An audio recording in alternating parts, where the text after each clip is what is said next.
नमस्कार दोस्तों, शुभकामना.com में आप सबका स्वागत है। आज की कहानी शुरू करते हैं।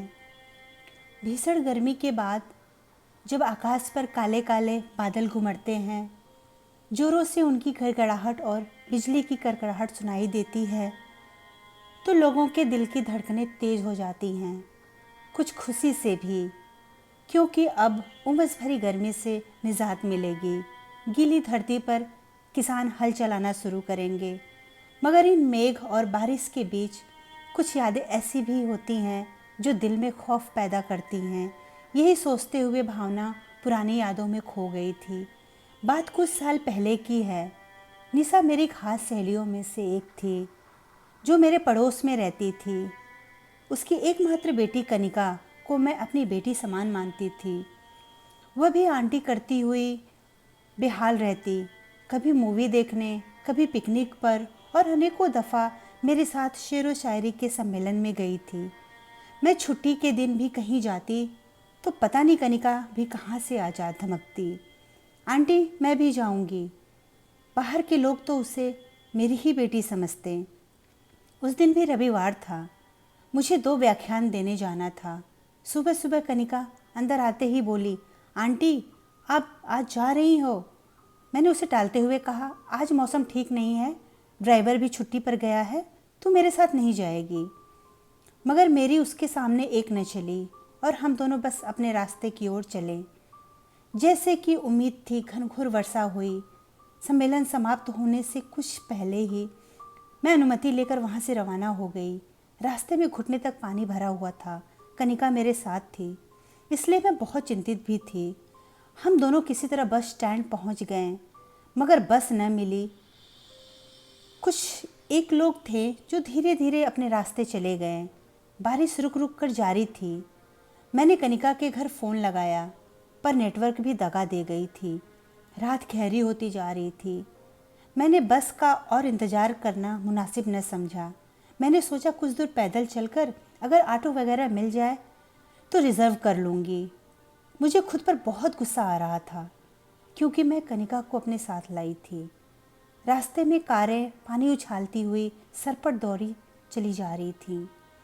किसी अनजान कार को रोकने का साहस मुझ में न था। कुछ दूर चलते चलते अचानक सामने की ओर कोने वाले के खाली स्टॉल पर कुछ लोग ठहाके लगाते हुए और गाना गाते हुए नजर आए। उनके ठहाके की आवाज़ से मेरी रूह अंदर तक कांप गई थी। वे लोग शराब भी पी रहे थे। मैं कनिका के साथ उनके सामने से गुजरना उचित न समझी। शायद उनमें से किसी की नज़र हम पर पड़ गई थी। सब पीछे मुड़कर देखने लगे थे। हम दोनों जल्दी जल्दी बगल के गली में प्रवेश कर गए। अंधेरे में हमने अनुभव किया कि हमारे पीछे कोई है। बीच बीच में मोबाइल की रोशनी चमक उठती।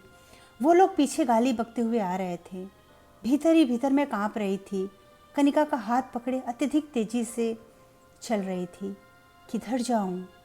किससे मदद मांगूं? कुछ समझ नहीं पा रही थी। फ़ोन में नेटवर्क एकदम से बंद था। अचानक अत्यंत तेजी से बारिश होने लगी। हम दोनों एक क्षण के लिए भी नहीं रुके, करीब करीब दौड़ते हुए आगे बढ़ते रहे। उस बारिश में रास्ता, मकान, गली, चौराहे कुछ भी नहीं सूझ रहा था। हम दोनों केवल आगे बढ़ते चले गए। अचानक बिजली कड़की तो मुझे एक पार्क का बोर्ड दिखाई दिया। हम दोनों वहीं रुक गए। अब हमारे पीछे कोई न था। शायद वे शराबी रास्ते की उफनती हुई बारिश की पानी में अपना संतुलन बनाए नहीं रख पाए होंगे और वापस चले गए होंगे, या फिर ये मेरा भ्रम था कि वह वापस चले गए होंगे। पार्क का गेट बंद था। कनिका गेट के अंदर कूद गई। मैं बहुत कोशिश कर कनिका की सहायता से अंदर कूद पाई थी। अंदर एक घने वृक्ष के नीचे जाकर गीली मिट्टी पर हम बैठ गए। फिर मैंने अपने बैग से मोबाइल निकालना चाहा तो देखा कि मेरा हाथ खाली है। मेरा बैग हाथ से कब गिरा कुछ पता ही नहीं चला। कनिका के घर वाले परेशान होंगे, मगर मैं कुछ कर भी तो नहीं सकती थी। इतनी तेज बारिश में मदद का कोई रास्ता नहीं दिख रहा था। बस किसी तरह ये काली रात खत्म करनी थी।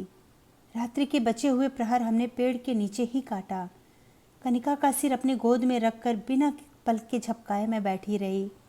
फिर 4 घंटे इंतज़ार के बाद कुछ उजाला नज़र आते ही हम पार्क से निकलकर मेन रोड पर आकर एक ऑटो रिज़र्व कर लिया। कनिका के परिवार वाले घर के बाहर चिंतित खड़े थे। सबका रो रो कर बुरा हाल था। भगवान का लाख शुक्र था कि मैं कनिका को लेकर सही सलामत वापस आ गई थी।